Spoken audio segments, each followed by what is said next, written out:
Breathe in and let the world outside begin to soften. Breathe out and feel the edges of your day start to blur, to dissolve into a gentle haze. There is no need to try, no need to force. Simply allow your awareness to drift, to float, to settle here in this quiet place that has been waiting for you. You are not entering through a door or crossing a threshold. It is more like waking from one dream into another, a slow and gentle transition into a space of profound and peaceful stillness. The first thing you notice is the air. It is warm and carries a soft, living weight. It rests upon your skin not as a breeze, but as a silent, invisible blanket, thick with humidity and the clean, wholesome scent of life itself. There is the deep, dark perfume of freshly watered soil, rich and fertile. Beneath that, a greener, cooler note of moss clinging to damp stone. And under it all, the clean, elemental smell of water, pure and simple. It is the air of a world contained, a perfect terrarium of tranquility, sealed away from all that is loud and hurried and sharp. As your senses adjust, a low, gentle hum becomes apparent.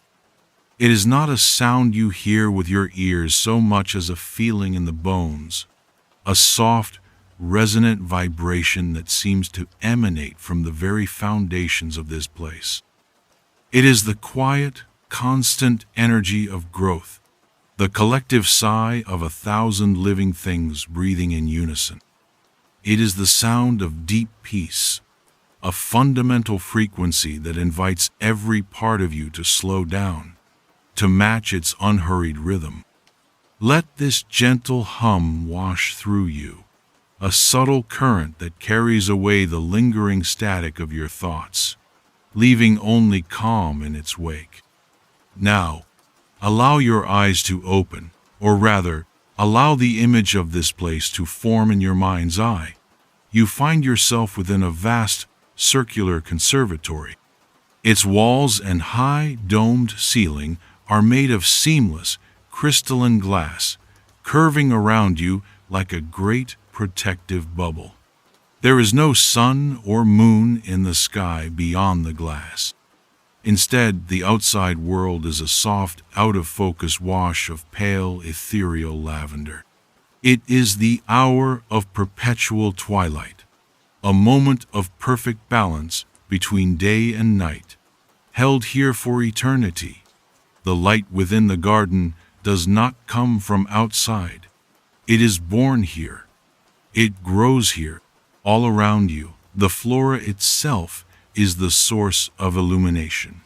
Strange and impossible plants rise from beds of dark earth, their petals, leaves, and stems glowing with a soft, internal luminescence. The garden is a living labyrinth of light, a tapestry of breathing color. Smooth, dark flagstones, worn gentle by time, form a winding path that invites you deeper into the grove. The stones are cool and solid beneath your feet, a grounding presence in this ethereal space. They curve around thickets of ferns that glow with a soft, amber light, and pass beneath weeping trees whose fronds drip slow, phosphorescent pearls of turquoise. The air is alive, painted with the gentle emanations of this silent, impossible botany. It is a place of meditative wonder, a sanctuary for the quiet soul. And then you see a movement. It is so slow, so deliberate, that at first you might mistake it for a shadow shifting or a large leaf unfurling. But it is a figure, a presence that seems as much a part of this garden as the glowing moss and the silent trees. This is the Chroma Florist. They are a guide, a tender, a being of serene purpose. There is no story to their face, no history in their eyes. They are simply here, now, in perfect harmony with their surroundings. Their movements are a form of silent poetry, as slow and graceful as a vine reaching for the light. Each gesture is imbued with a quiet reverence, a deep and abiding respect for the life that surrounds them. As they turn, the gentle light of a nearby bloom catches their hands. You see that their skin, from the tips of their fingers to their wrists, is stained with faint, iridescent hues. The colors are not stark or messy, but rather a soft, shimmering patina, like the inside of a seashell or a slick of oil on a calm pool of water.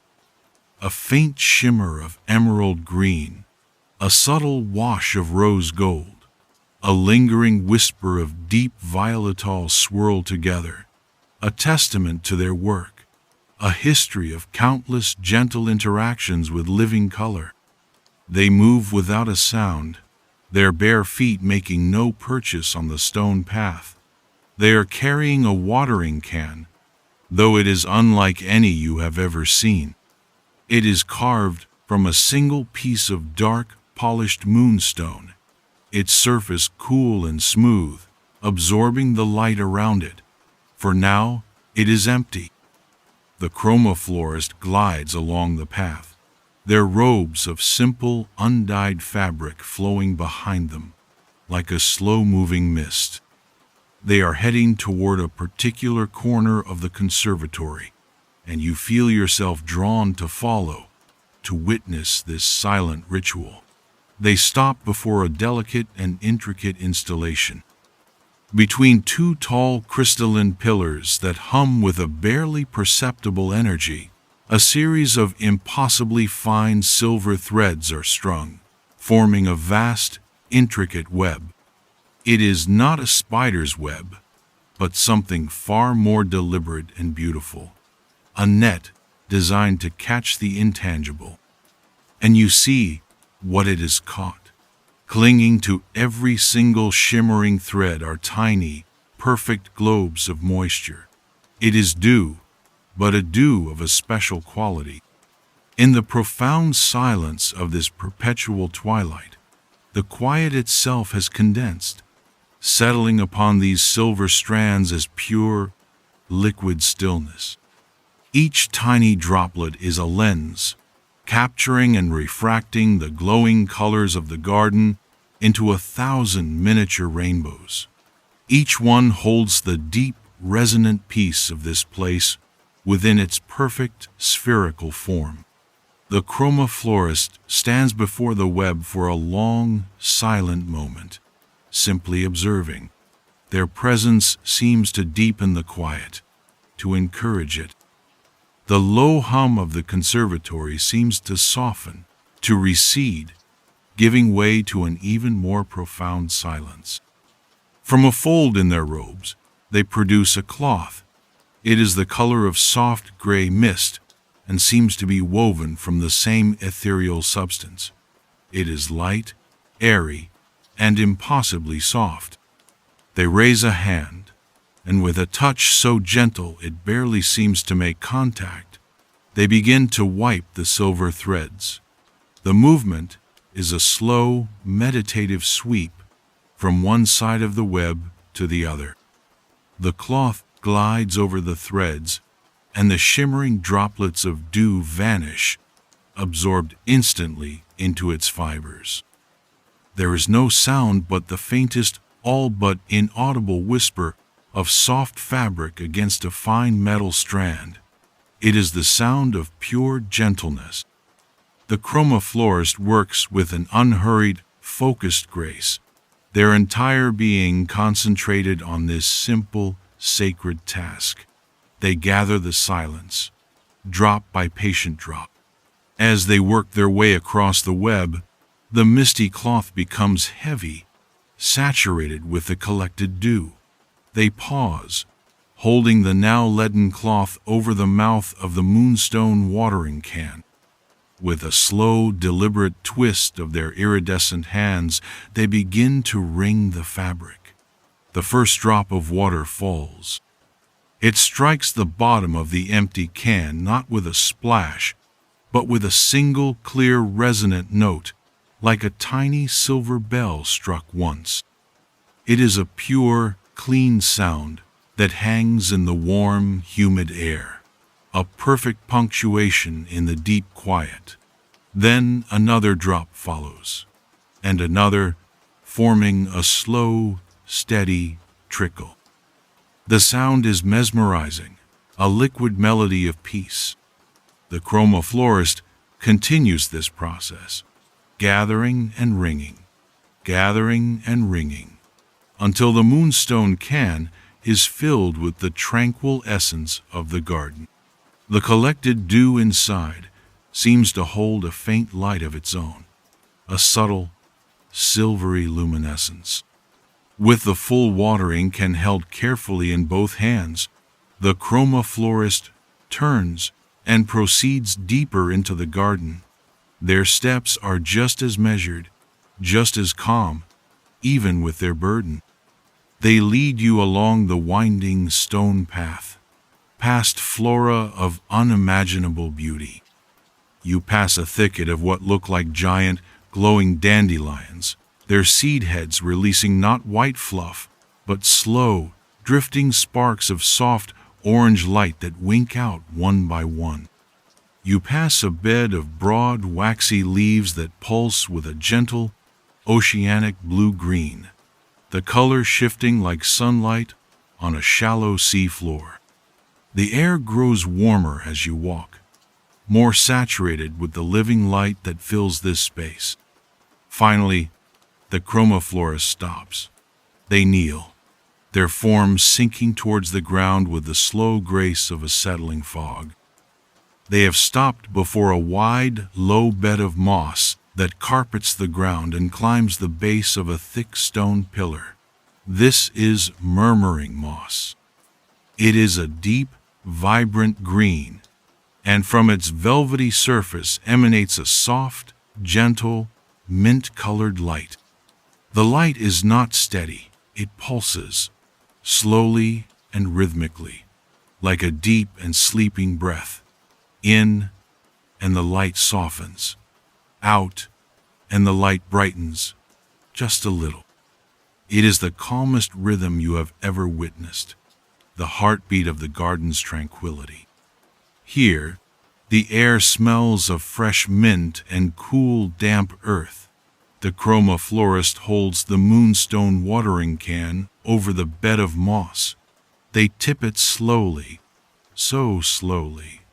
The water does not splash or pour. It flows in a single, smooth, silent stream, a ribbon of liquid silver that seems to hang in the air for a moment before touching the moss. As the dew water, the condensed quiet, makes contact with the living carpet, a change begins. The gentle, mint-green glow of the moss brightens. The slow, steady pulse deepens, becoming more pronounced, more resonant. You can feel the change in the air, a subtle shift in the ambient hum.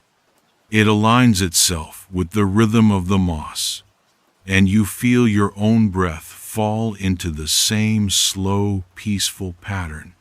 In and out, in and out. Then the moss exhales. It is not a breath of air, but a breath of color. From the entire surface of the moss, a visible mist of the purest, palest green begins to rise, or rather, to seep into the air. It is not smoke. It is too soft for that. It is not fog. It is too vibrant for that. It is a cloud of liquid color, a visible scent. The mint green mist is weightless, and it drifts not up, but outwards, spreading slowly across the stone floor. It pools around the base of the pillar, like a low-lying morning fog. As it reaches you, it flows over your feet and around your ankles. It does not feel wet, but you can feel its presence. It carries a gentle, soothing coolness, like placing your feet in a shaded stream on a warm day. The coolness is not a shock. It is a welcome release, a balm that seems to draw any heat, any tension, right out of you. The scent of fresh mint and clean earth intensifies for a moment, a pure and clarifying fragrance that clears your mind. You watch as the cool green mist continues to flow, a silent, fragrant river of color that bathes the base of the garden in its calming light before it is slowly, gently reabsorbed by the moss it came from. The pulse of the moss returns to its soft, sleepy rhythm, content and nourished by the silence you helped to gather. Slowly, the Chroma Florist rises, their knees making no sound as they leave the stone floor. They stand for a moment, observing their work, their head tilted in an attitude of gentle listening. Satisfied, they continue their journey along the path. You follow, the lingering feeling of cool, mint-scented peace still clinging to you. The path now leads you towards a tall, imposing archway, carved from a single piece of dark, polished basalt.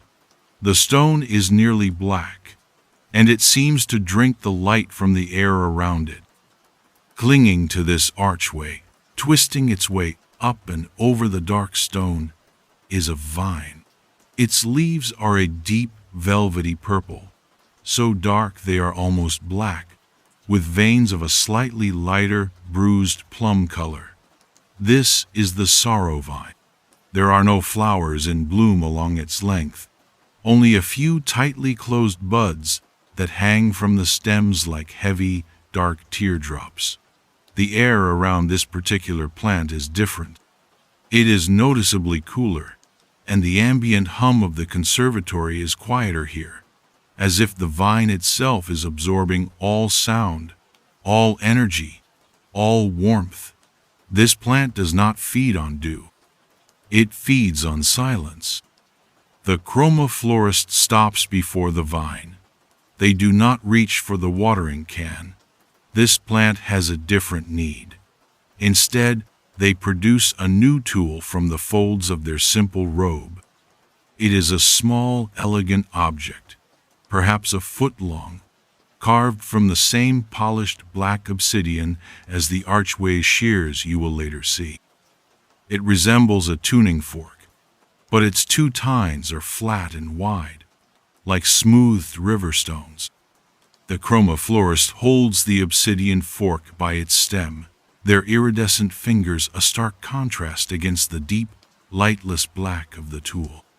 They raise it, and with a movement of infinite care, they gently touch the base of the sorrow vine, where its thickest stem meets the damp earth. They simply hold it there, still and silent. The effect is immediate and profound. The already quiet air becomes utterly still. The low hum of the conservatory vanishes completely, drawn into the vine as if down a well. The silence that follows is not empty. It is full, heavy, a tangible presence in the air. It is the deepest, most absolute quiet you have ever experienced. It is the silence of the space between stars. In this perfect, unbroken quiet, one of the heavy, teardrop-shaped buds on the vine begins to react. It trembles, just once. Then, with an agonizing slowness, its tightly sealed tip begins to part. The outer layers of the bud, the color of a deep bruise, peel back, not like a flower blooming in the sun, but like a fist, slowly, reluctantly, unclenching. It is a process that seems to take a small eternity, each tiny movement a monumental effort. As the bud opens, it does not reveal delicate petals or a bright yellow stamen. It reveals a void, an opening into a space of pure, liquid color. From the heart of this newly opened bloom, a substance begins to pour forth. It is not a light mist like the one from the moss. This is a thick, heavy, viscous plume of the deepest cobalt blue imaginable. It is the blue of the deepest part of the ocean, the blue of a midnight sky with no moon. It does not rise or drift. It pours downwards, a slow, silent waterfall of liquid color, heavy and laden with peace. This cloud of cobalt blue flows down from the vine and spreads across the stone floor, a river of midnight. As it reaches you, you feel its presence not as a temperature alone, but as a weight. It is a gentle, reassuring pressure, like being wrapped in a heavy, cool, velvet blanket. The coolness is not the brisk chill of the mint mist, but a deep, profound cold. The kind of cold that feels not shocking, but deeply calming, slowing the frantic pulse of the world. It passes over you, a slow-moving wave of tangible tranquility. It carries no scent, only a feeling of release, a feeling of profound, melancholy peace. It is the feeling of letting go of a burden you did not even know you were carrying. It settles upon your shoulders, your arms, your entire being, a soothing pressure that quiets the chattering mind and calms the restless heart. You feel your muscles unwind, your thoughts slow to a crawl, washed over and cleansed by this river of deep blue stillness. The cobalt cloud lingers for a long time, its weight a comforting anchor, before it, too, begins to fade, sinking into the dark flagstones of the path and leaving you feeling grounded, calm, and utterly at peace. The Chroma florist waits patiently until the last of the blue has been absorbed by the cool stone. They observe the vine, now with one newly opened, color-spent bloom. Their gaze then travels along the twisting stems, and you see what they see. On older parts of the vine, where previous blooms have long since faded, there are faint, frayed wisps of a pale, grayish-blue color. They cling to the dark stems like cobwebs of old light, their energy spent, their vibrancy gone. They are the echoes of old color scents, and they must be cleared away to make room for new, vibrant expressions. From another fold of their robe, the Chroma florist produces a pair of shears. They are beautiful, elegant, and severe, carved from a single, flawless piece of polished black obsidian. They do not have the harsh, metallic glint of steel. Instead, their edges catch the ambient light with a dark, glassy sharpness, a line of pure, focused darkness. They seem to absorb the light that touches them. The Chroma florist holds them with a practiced, steady hand. The shears open and close with a soft, whisper-thin, glassy sound, like the chime of fine crystal, a sound that is sharp and clean but not jarring. It is a sound of precision and care. With immense gentleness, they approach one of the faded gray-blue wisps of color. The obsidian shears open. The wisp of faded light is carefully positioned between the two dark blades. Then, with a quiet and deliberate motion, the shears close. There is a soft, delicate, and deeply satisfying sound, a clear, glassy snip. It is the only sound in the entire conservatory. The severed wisp of color does not fall to the ground. In the instant it is cut, it dissolves into a tiny, silent shower of silver sparks, like miniature stars that fade into nothingness before they can even begin to fall. The sound is one of release, of making things tidy and right, a small, perfect act of renewal. The Chroma Florist moves to the next faded wisp. Again the shears open with their soft, crystalline whisper, and again the clean, satisfying snip as the old color is released into a shower of silent sparks. This process is repeated several times, a quiet and meditative act of pruning. Each snip is a punctuation mark in the profound stillness, a gentle affirmation of order and care. Each snip clears away the old, making way for the new. With each snip, the sorrow vine seems to stand a little straighter, its velvety purple leaves looking deeper and more vibrant against the clean, dark stems. Once the last of the faded color has been cleared away, the Chroma Florist holds the obsidian shears for a moment longer, then makes them disappear once more into the folds of their robe. The work in this small section of the garden is complete. The murmuring moss is pulsing with a contented, cool green light. The sorrow vine is calm, its one new bloom a dark and empty vessel. Its stems cleared of the past. The air feels cleansed, balanced between the cool mint and the heavy cobalt. The Chroma Florist turns from the dark basalt archway. Their silent work finished here, they lift their gaze and look deeper into the heart of the conservatory. The stone path continues, winding away from you into a part of the garden you have not yet seen.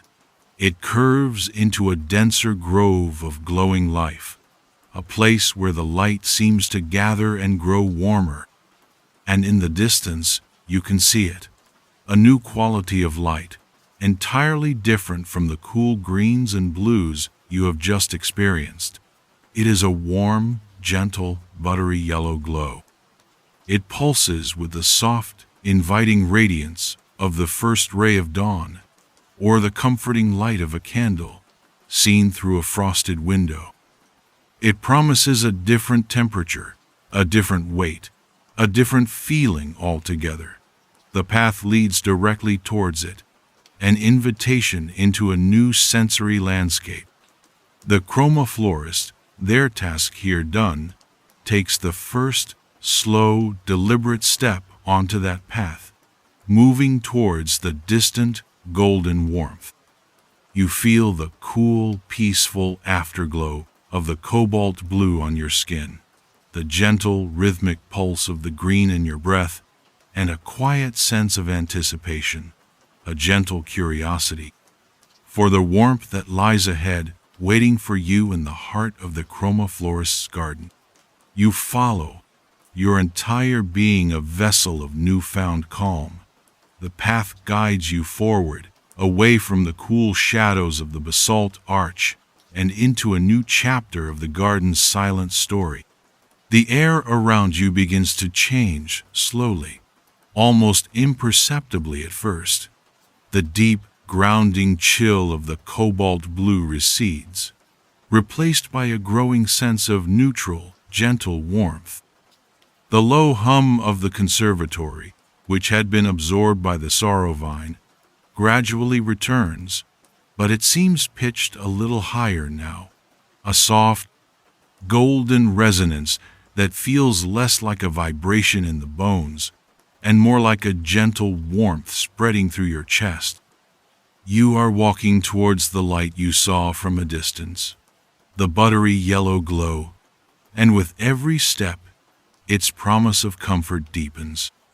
The flagstones beneath your feet are no longer cool to the touch, but pleasantly neutral, as if warmed by a sun that doesn't exist.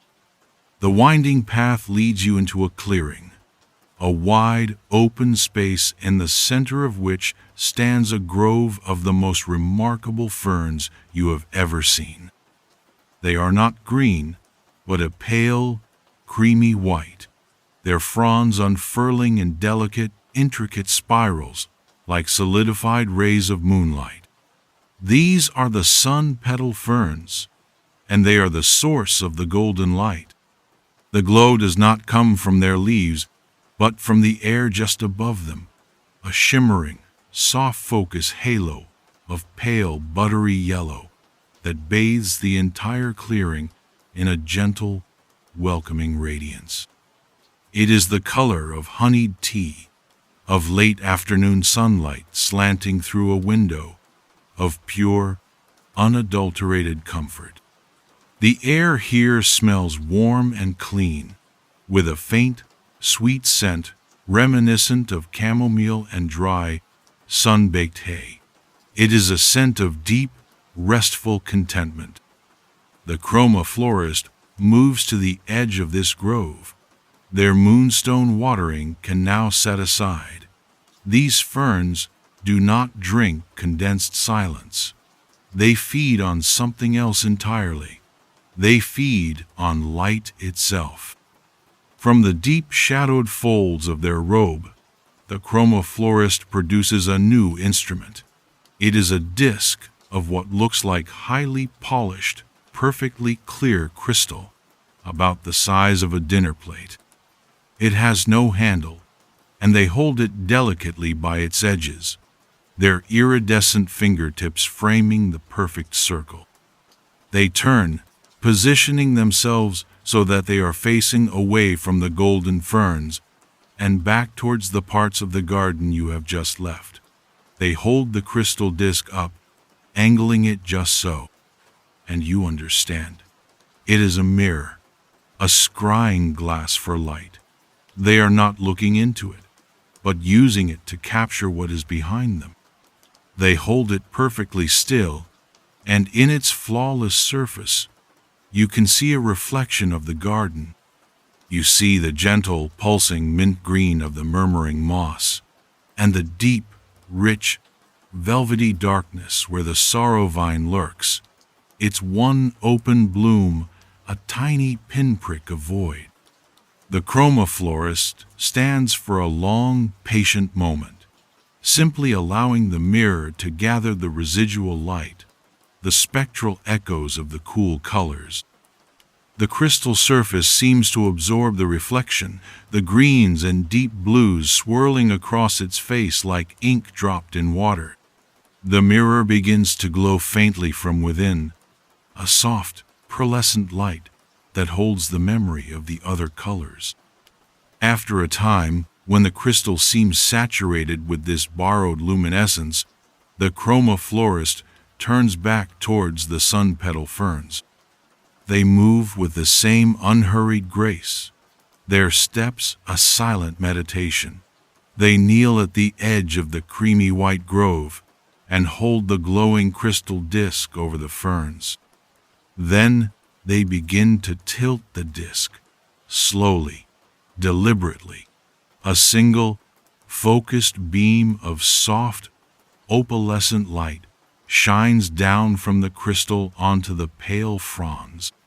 It is not a harsh laser, but a gentle, concentrated stream of luminosity, a focused offering of the garden's other moods. Where the beam of light touches the ferns, they seem to sigh in contentment. The pale, creamy white of their fronds becomes brighter, more vibrant.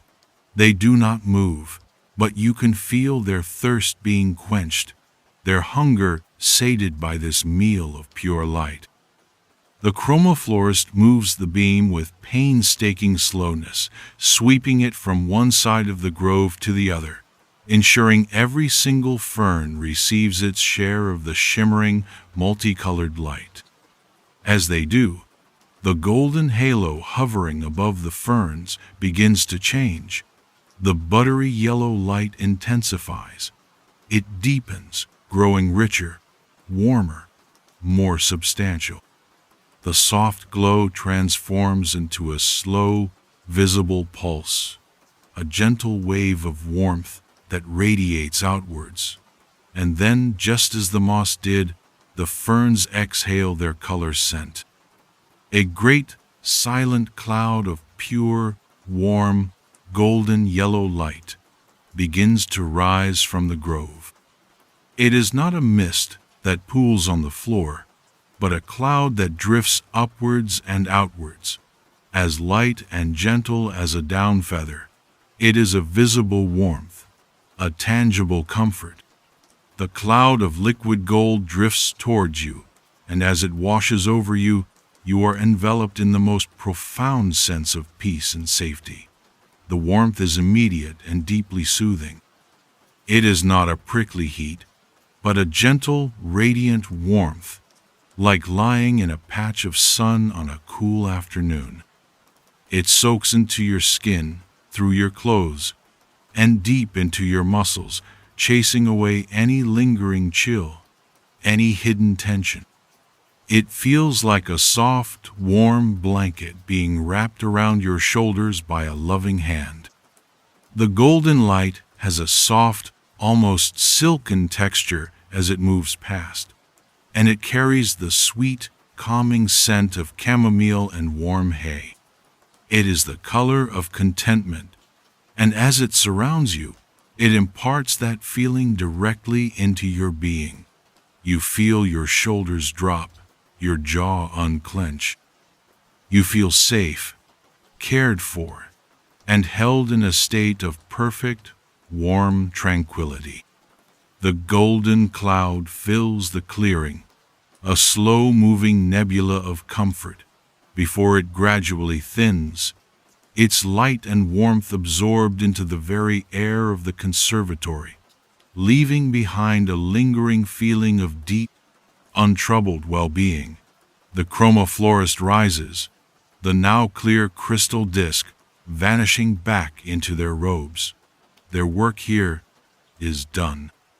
The ferns, nourished and content, stand radiant in their bed of dark earth. The Chroma Florist continues on, and you follow, wrapped in an afterglow of golden warmth.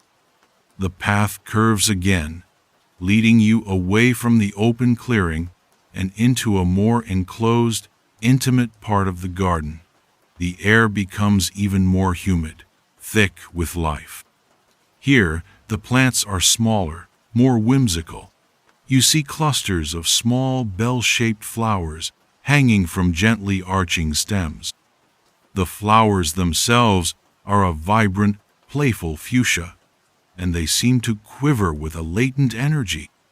Every few moments, a tiny, silent spark of magenta light will pop from the tip of one of the bells, like a bubble rising to the surface of a still pond. This is the realm of the giggle blossoms. The name seems at odds with the profound quiet of the garden, but as you get closer, you begin to understand.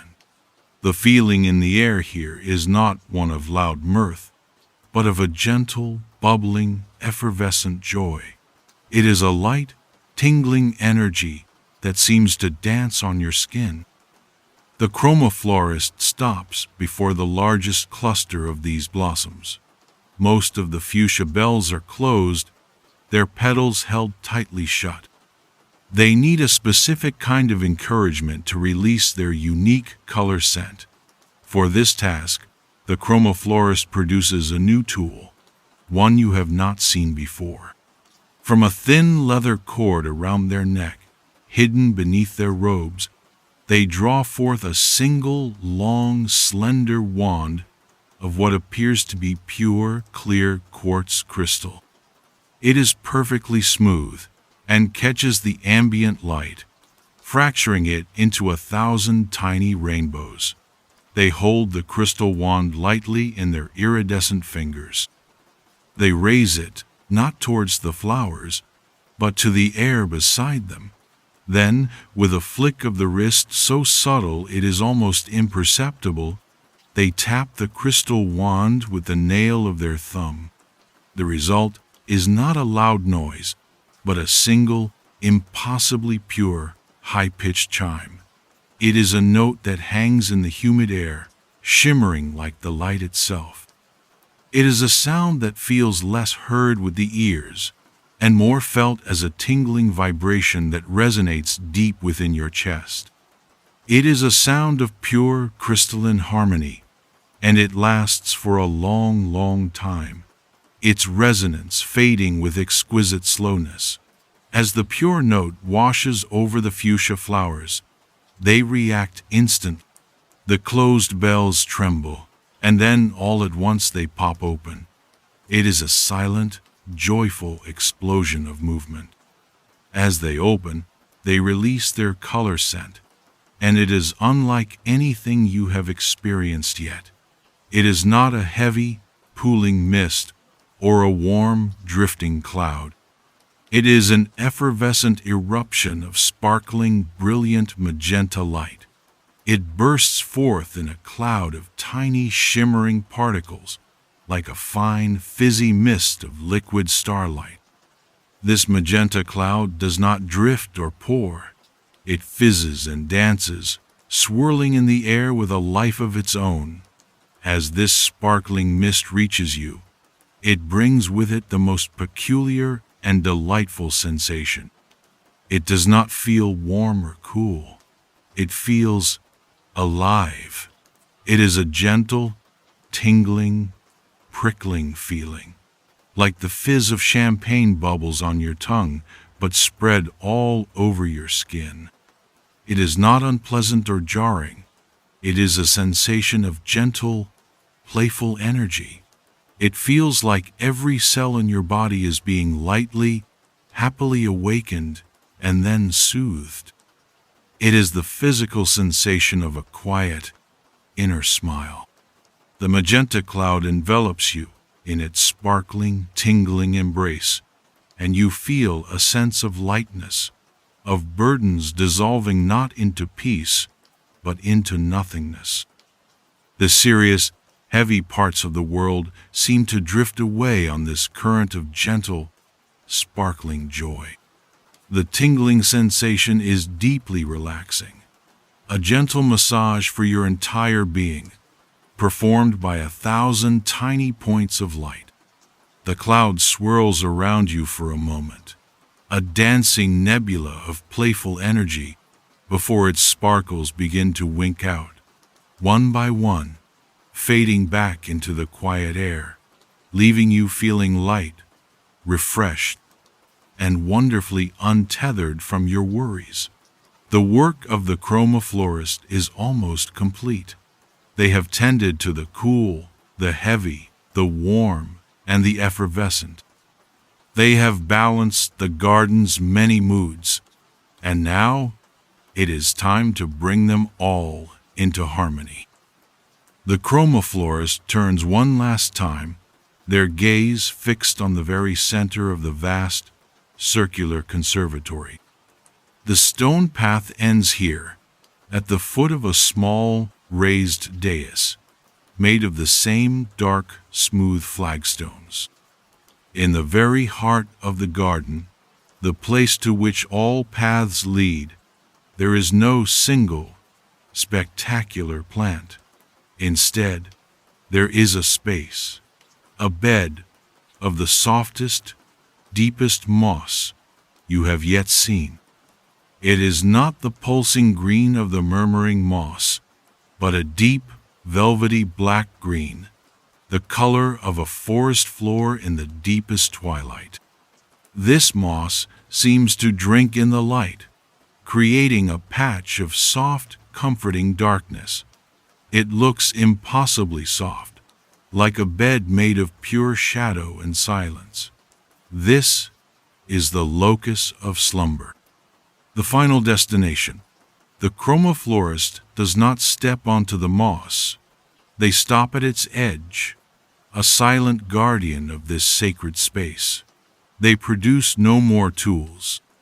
They perform no more specific tasks for any one plant. Their final act is one of synthesis. They stand at the edge of the mossy bed, their forms still and serene. They raise their hands, palms facing upwards, to about the level of their heart. Their iridescent fingers, stained with the memory of all the colors they have tended, curl slightly inwards, as if holding an invisible sphere of energy.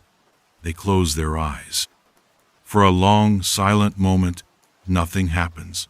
They simply stand, a figure of perfect stillness, their breathing so slow and shallow, it seems to have stopped entirely. They are gathering not dew, not light, but the very atmosphere of the garden itself. They are calling to the colors you have experienced, drawing the essence of each one into this final, central space. You begin to feel a shift in the air. A gentle, invisible current begins to flow towards the center of the room. From the corner of your eye, you see a faint, lingering wisp of mint green, the memory of the moss, detach itself and drift slowly towards the locus. From the direction of the basalt arch, a slow, heavy ribbon of deep cobalt, the echo of the sorrow vine's peace, begins to snake its way along the floor. A soft, warm, golden haze, the lingering comfort of the sun-petal ferns, coalesces and flows like a gentle river of warmth. And from the small, fuchsia bells, a few last stray sparkles of magenta fizz through the air, drawn to this central point. All the colors, all the temperatures, all the textures you have experienced are now being drawn together. They flow towards the Chroma florist's cupped hands, swirling together to form a small, shimmering ball of opalescent light. It is a perfect sphere of harmonized energy, containing the cool, the heavy, the warm, and the light. It holds all the peace, all the comfort, all the joy of the garden in one place. With their eyes still closed, the Chroma florist gently, slowly lowers their hands. They turn their palms downwards, and the shimmering sphere of light touches the bed of dark, velvety moss. The moment it makes contact, the light does not flash or explode. It sinks into the moss, which absorbs it instantly. And then, the entire bed of moss begins to glow. It is not one color, but all of them and none of them. It is a soft, gentle, pearlescent white light, like the inside of an abalone shell. It shimmers with faint, shifting undertones of green, blue, yellow, and pink, all blended into a perfect, soothing whole. And from this glowing bed, a final color scent is released. It is a slow, thick, all-encompassing blanket of this pearlescent, opalescent light. It does not rise or fall, fizz or flow.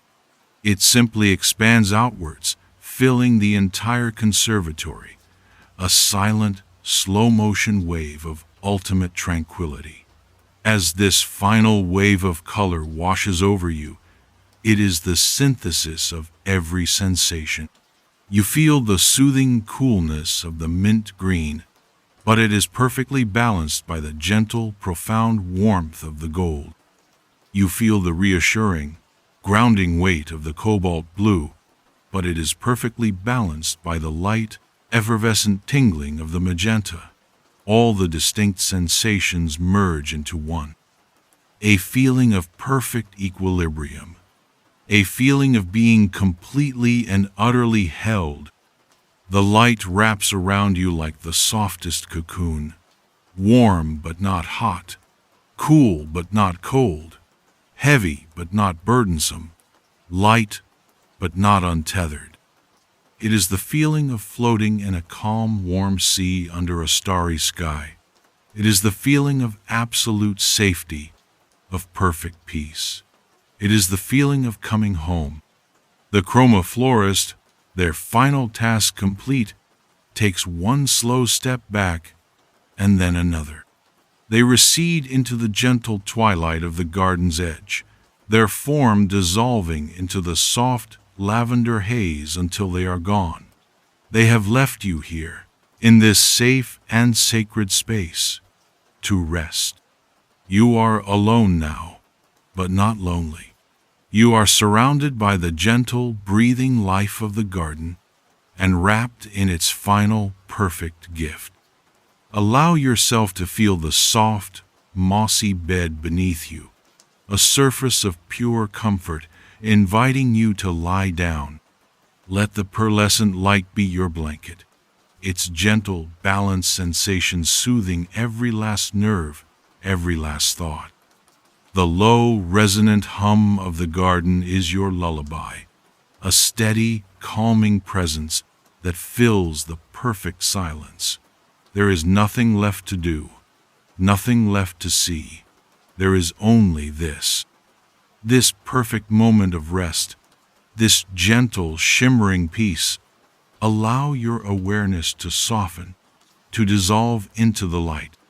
Feel yourself drifting, floating, sinking gently into the deep, soft, welcoming darkness of the moss. Breathe in the calm, breathe out, and let go. The garden will hold you. The colors will soothe you. You are safe here. You can rest now. Rest, rest.